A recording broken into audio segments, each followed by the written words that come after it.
Fame isn't free. It never was. It's not the talent, the charm, or even luck that gets you there. It's a deal, plain and simple, and every deal comes with a price. Leon Cross was the name on everyone's lips.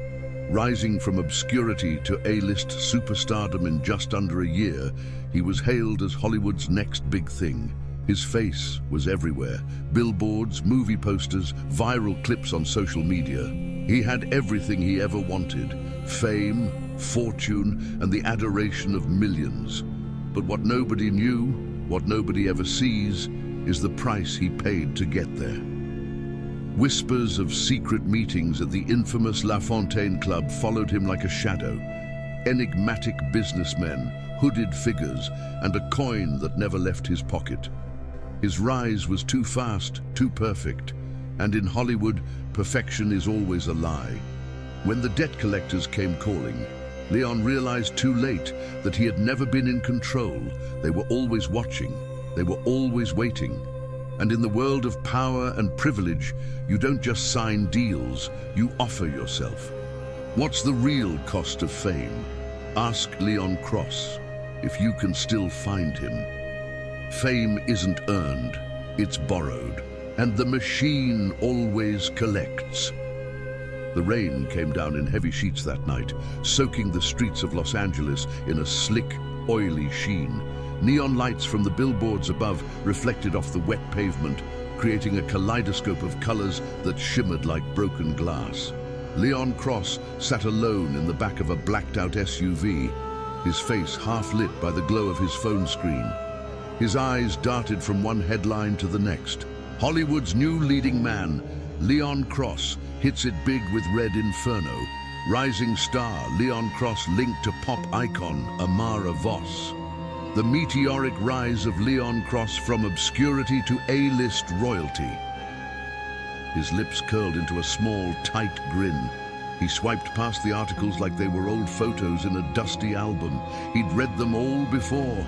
The world loved a good underdog story, and his story was one for the books. Broke actor to box office king in under a year. But nobody knew what it had cost him. Nobody knew what it still cost him. The phone buzzed in his hand. Unknown number. He stared at it for a moment, his grin fading. His thumb hovered over the screen. The rain pattered against the roof of the SUV like soft static. He exhaled slowly, then answered. Yeah? A voice, low and deliberate, came through the receiver. It wasn't rushed, but it carried the weight of authority. It's time. Silence, no explanation, no context, but Leon knew exactly what it meant. His jaw tightened, the muscles in his neck flexing. You sure it has to be tonight? He muttered, voice barely audible. There was a pause on the other end. Then the voice spoke again, just as calm as before. The debt doesn't wait, Leon. You know that. La Fontaine, midnight. No later. Click. The call ended, leaving only the hollow hum of dead air. Leon didn't move. He sat there for a moment longer, eyes fixed on the raindrops sliding down the tinted window. His reflection stared back at him, fractured by the rippling water. He hated that face sometimes, too perfect, too polished. It wasn't always like that. His driver, Eli, glanced at him in the rearview mirror. Everything okay, boss? Leon didn't answer right away. He rubbed his thumb across his bottom lip, thinking. Then he leaned forward, his eyes locked on Eli's reflection. Yeah, take me home first. The air smelled like stale beer and burnt leather. Mick's taproom was the kind of place where dreams went to die. The walls were covered in faded posters of rock bands that hadn't been relevant since the 90s, and the jukebox played whatever scratchy old tracks people were willing to pay for. Leon sat at the bar with a whiskey neat, tapping his finger against the rim of the glass. He'd just come from another failed audition. They said he wasn't the right fit for the role. It was the third one that week. The third time he'd walked away with nothing but bus fare and a bruised ego.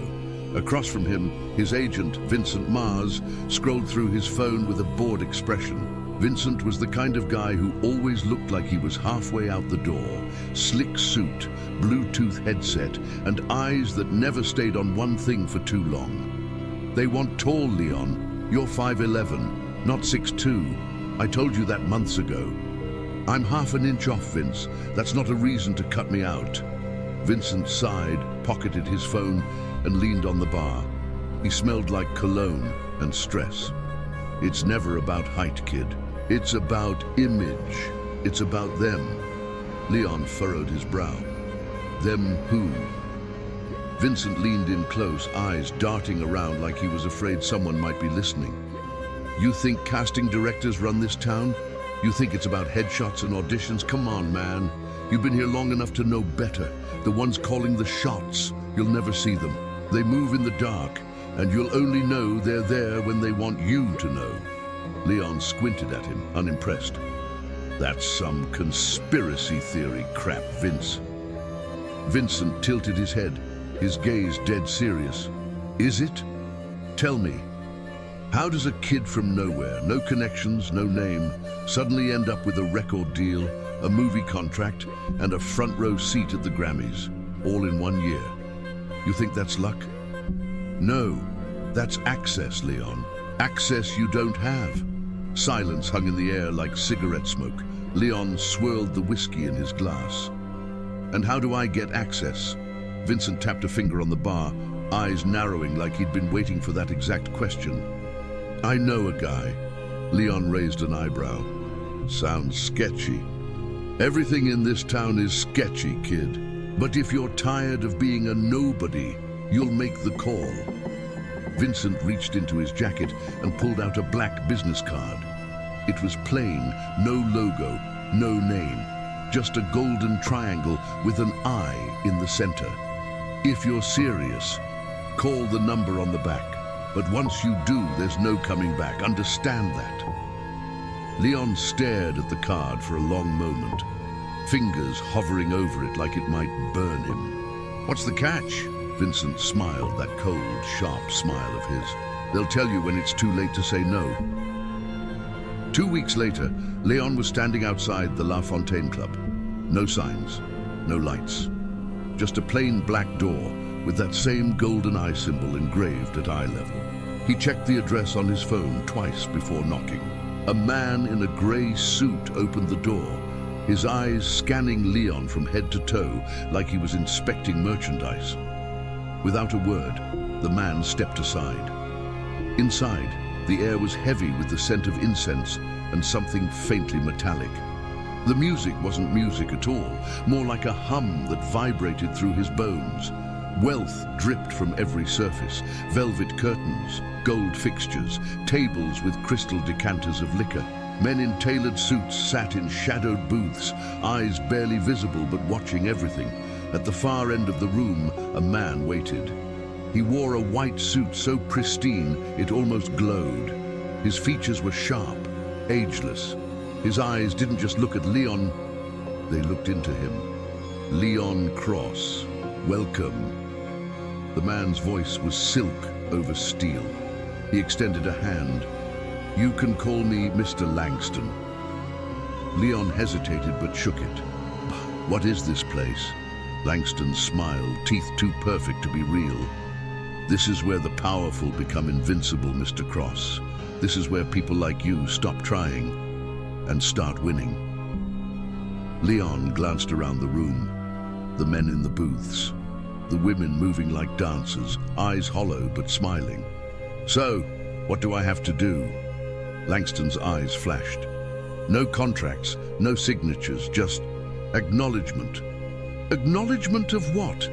Langston's grin widened. That you're willing to give something to gain everything. He pulled out a small golden coin and placed it in Leon's hand. If you accept, keep it with you. If you don't, throw it away tonight. But if you keep it... Langston leaned in, his lips close to Leon's ear. They'll know. Leon stared at the golden coin in his hand, its weight feeling heavier than it should. It was smooth and cold, with that familiar all-seeing eye engraved on one side. It almost felt like it was watching him, His fingers curled around it, knuckles turning white as he clutched it. Mr. Langston watched him closely, his smile never fading. "No pressure," he said, his tone laced with something that wasn't quite sarcasm, but wasn't sincerity either. "But I think you already know the answer." Leon looked at him, searching for something. Doubt, hesitation, maybe even a hint of deception. But Langston's face was a mask of patience, a man who had seen this scene play out 100 times before. Leon shoved the coin into his pocket. "I'm in." Langston clapped his hands once, the sharp crack echoing through the air like a starter pistol. "Excellent." He leaned forward, his voice dropping to a whisper. "Go home, Mr. Cross. Sleep well. Tomorrow, you'll wake up to a brand new world." Leon raised an eyebrow, his skepticism returning. "That's it? No ritual? No blood sacrifice?" Langston chuckled softly. "Rituals are for theater, Leon. This?" He gestured to the room around them, where shadowed figures drank, laughed, and watched unseen. "This is business." Before Leon could respond, Langston raised his hand and snapped his fingers. One blink, and the room went black. The music, the voices, the low hum in his bones, all of it vanished. When he opened his eyes, he was no longer inside the La Fontaine Club. He was back in his apartment. The coin was still in his pocket. He should have thrown it away. The next morning, Leon woke up to the sound of his phone vibrating on the nightstand. His eyes cracked open slowly, vision blurred. His fingers fumbled for the phone. Vincent Mars. He slid his thumb across the screen, still half asleep. "Yeah? Rise and shine, superstar." Vincent's voice was bright and loud, like he'd been awake for hours. "You're not going to believe this, but you got it. The lead in Red Inferno. They want you on set next week." Leon sat up so fast he almost knocked the phone out of his hand. "What?" "You heard me. Lead role. You're the guy. They said you were exactly the face they've been looking for." Vincent laughed, that sharp, cocky laugh of his. "Didn't I tell you, kid? Didn't I tell you to trust me?" Leon was speechless. For months, he'd been chasing roles in commercials, music videos, anything to pay the bills. Now he was going to be the star of a major action thriller. "How did this happen?" he asked, still in disbelief. "Don't question it, kid. Just ride the wave." Leon felt his heart pounding in his chest, adrenaline rushing through his veins. He stood up, pacing the room with the phone pressed to his ear. His reflection moved with him in the mirror, but something about it felt off. For just a second, he could have sworn the reflection smiled before he did. Everything changed. The movie hit theaters and blew past expectations. Red Inferno became the #1 film in the country for 6 straight weeks. Critics called Leon the next big thing, a once-in-a-generation talent and the new face of Hollywood. His name was everywhere, talk shows, magazines, even memes on social media. But success comes with shadows. It started small. At first, it was the man in the grey coat. No matter where he went, on set, at award shows, even outside his house, Leon would see him. Always at a distance, never approaching, never saying a word, just watching. Leon mentioned it to Vincent once. "Some guy keeps following me." "It's probably paparazzi," Vincent said, chewing gum like it was his last meal. "They're everywhere, kid. Get used to it." But this wasn't paparazzi. This man didn't have a camera. He didn't have a phone. He didn't have a face Leon could remember. Every time he tried to picture it, it slipped away like a half-forgotten dream. Then came the envelopes. Plain white envelopes with no return address started appearing at his doorstep. At first, they were empty. Then one day, there was a photo inside, a Polaroid.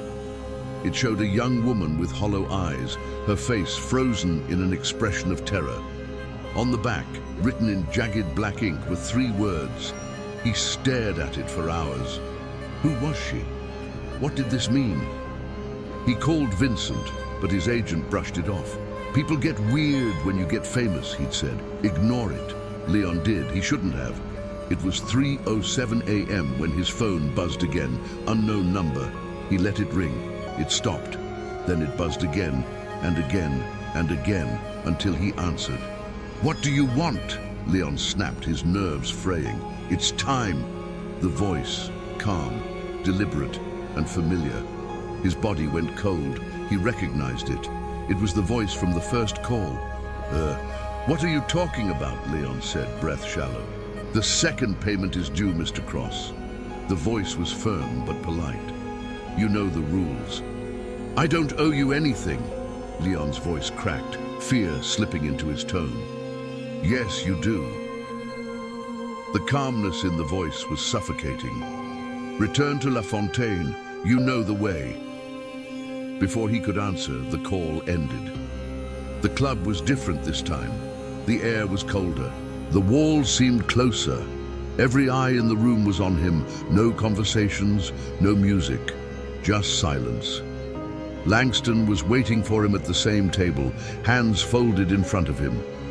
His white suit was immaculate, not a single wrinkle. The only thing different this time was the mask. A black mask shaped like a goat's head, with curling horns that reached toward the ceiling. "Sit, Mr. Cross." Leon sat. His eyes flickered around the room, noticing the shadows were closer than before. Figures with hooded robes lingered near the edges, their faces obscured. "You've done well," Langston said, his voice calm but commanding. "But you've been slow to pay." "Pay what? What is this?" Leon's voice cracked, his panic showing now. Langston tilted his head slowly, like he was observing a specimen in a jar. "Everything you've been given, Mr. Cross. The fame, the fortune, the name. Did you really think it was free?" A long pause. Langston leaned forward, his mask inches from Leon's face. "Your next payment is simple." He reached under the table and pulled out a small black box. He slid it toward Leon. "Open it." Leon's hands were trembling. Slowly, he lifted the lid. Inside was a knife, curved, clean, razor sharp. "You have until dawn." Langston's eyes locked on him. "A name, a face. You choose, or we choose for you." The hooded figures moved closer. Their breathing filled the air, shallow and rhythmic. Langston smiled wide beneath the goat mask. "You wanted fame, Mr. Cross." He tapped the table twice, a signal. "Now it's time to feed it."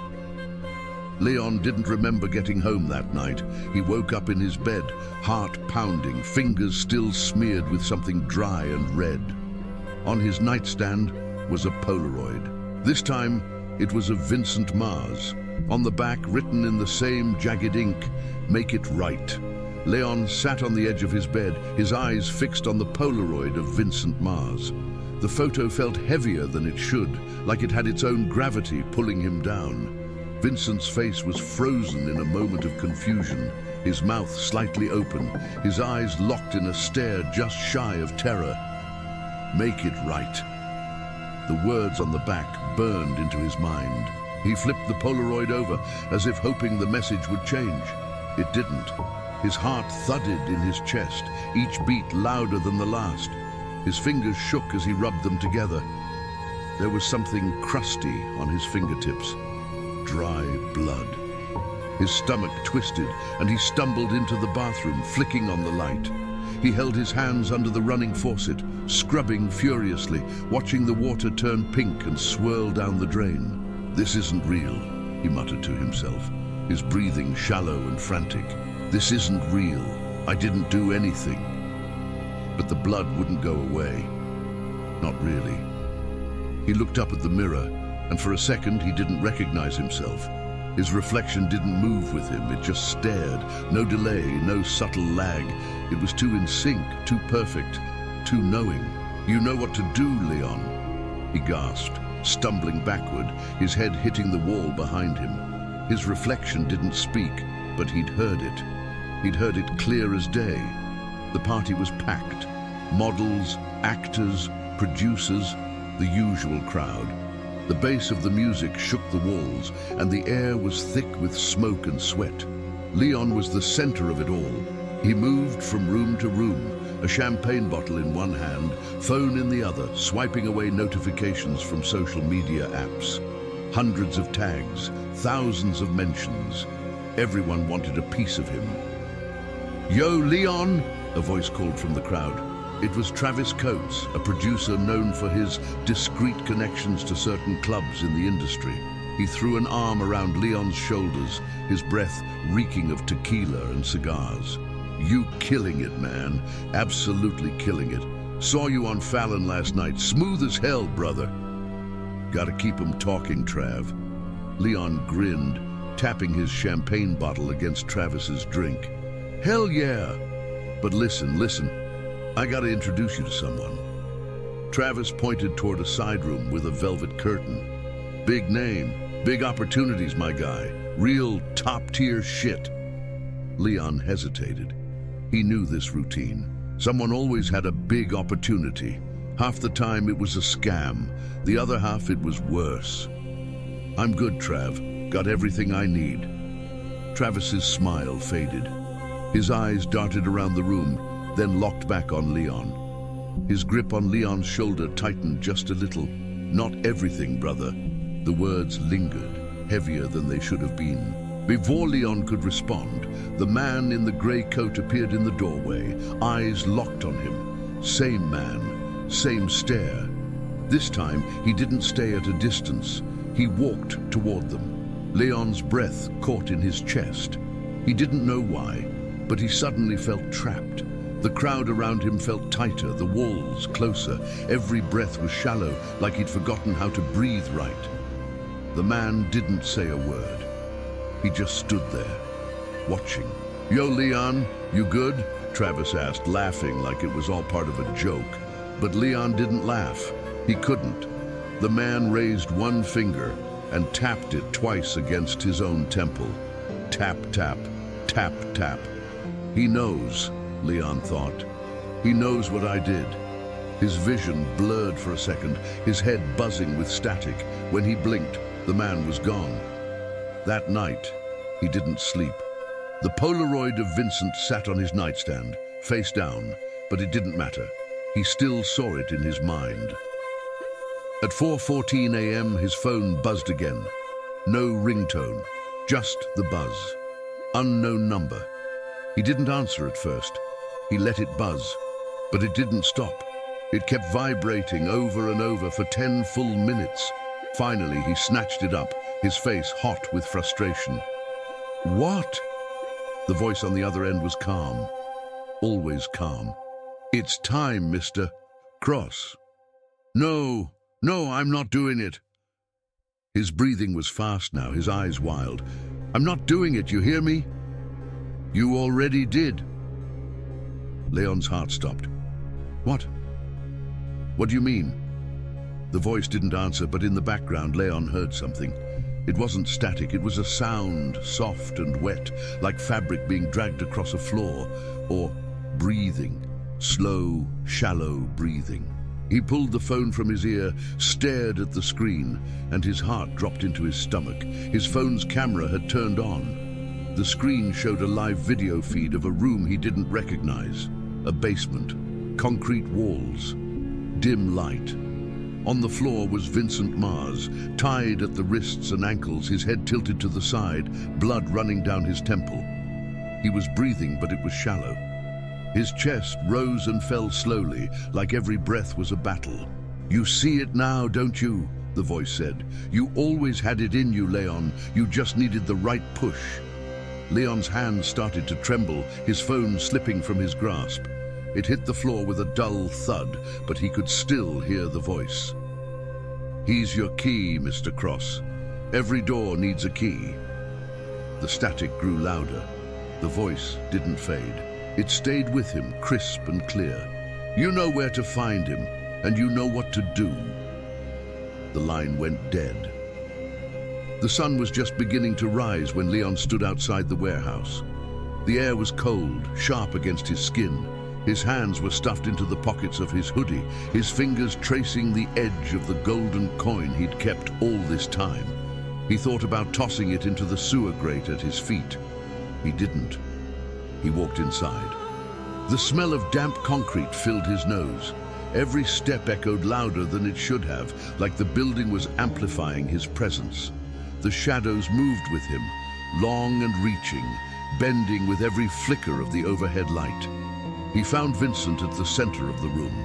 He was sitting in a chair, arms tied behind his back, head hanging low. His breathing was shallow. He didn't move when Leon approached. Leon knelt down slowly, his face inches from Vincent's. "Vince, you hear me?" No response. Leon's throat tightened. He touched Vincent's face, tilting his head up. His eyes flickered open, groggy but aware. He mumbled something, voice broken. "Don't do it, kid." Tears welled up in Leon's eyes. His heart pounded against his ribs, each beat harder than the last. His gaze flickered to the table behind Vincent. There it was, the knife, the same curved blade from La Fontaine. He didn't want to move, he didn't want to pick it up, but he could feel it, the pressure in the room, the eyes, the breathing. The man in the grey coat watching from the corner. No words, no threats, just the silent expectation. Leon reached out, his fingers wrapped around the handle, his whole body trembled, his chest tight, tears spilling down his face. "Don't do it, kid," Vincent said again, but it was weaker now, so much weaker. "Feed the fame," a voice whispered from behind him.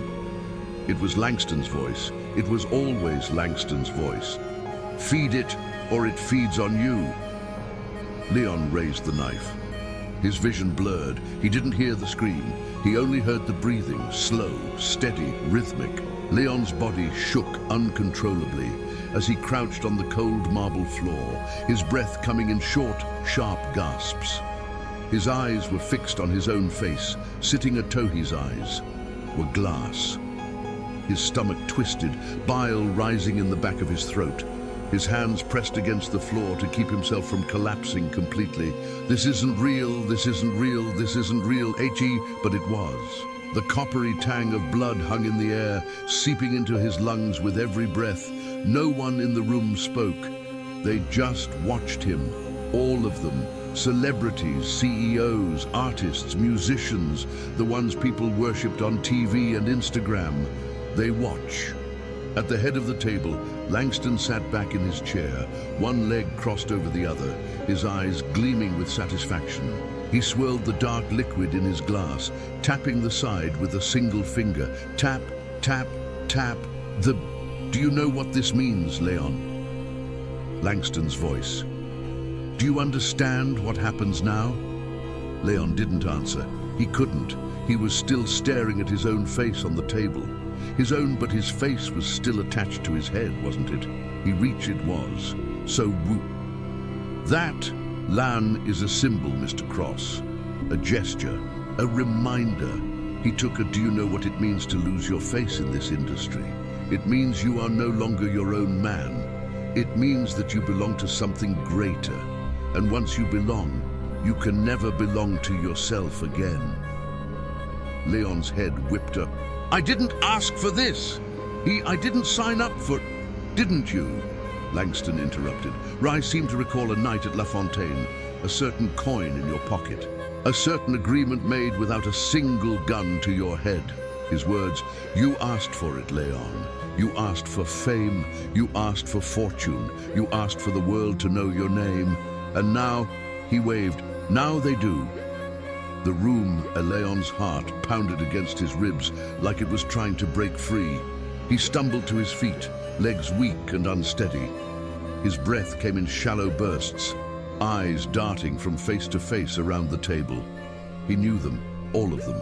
The actor who'd just won an Academy Award 2 weeks ago, the pop singer whose album had gone platinum in a single day, the billionaire CEO who'd been on every business magazine cover for the past 6 months. They watched him like wolves watching a lamb stumble into the den. They had all been where he was now. "I'm done, Leon, I'm out. I'm done with all of it." Langston tilted his head, curious, like he'd just heard a child say something naive. He tapped his glass again. Tap, tap, tap. "You think this is a job you can quit, Mr. Cross?" He gestured. "Tell me, where exactly do you think you'll go? Back to obscurity? Back to mediocrity? Back to that dirty one-bedroom apartment where nobody remembers your name?" Langston's smile widened, his teeth sharp as broken glass. "You don't go back, Leon. You never go back." One of the hooded figures stepped forward, standing just behind Leon. The air got colder. His breath came out. "What is that?" Leon's, "What is that thing?" Langston's smile for, "That, he say, is the debt collector." No way out, Leon ran. He bolted from to the hallway wasn't the same. It stretched longer than before. No, not echoed. They were behind him. Foots, he glanced. A figure was sprinting after him, not walking, not chasing, sprinting. The hood fit was him. It was high. No, no, no! Leon Gar. The walls. Then the door. The same black door. "Come on, come on, come on!" He screamed, his voice see. He threw himself toward it, every muscle in his body focused on that one goal. Escape. He reached for the handle. Something yanked him back. A hand. No, not a hand. A clawed grip, cold and wet like meat fresh from the freezer. It snatched him by the back. He blinked. The hooded figure was crouched over him, its head tilted. It wasn't just his face, it was his soul. "You took my place, Leon," it whispered. "Now I'm here to take it back." "The last thing, Leon, the machine always feeds itself, Mr. Cross. Welcome to eternity." The lights went out.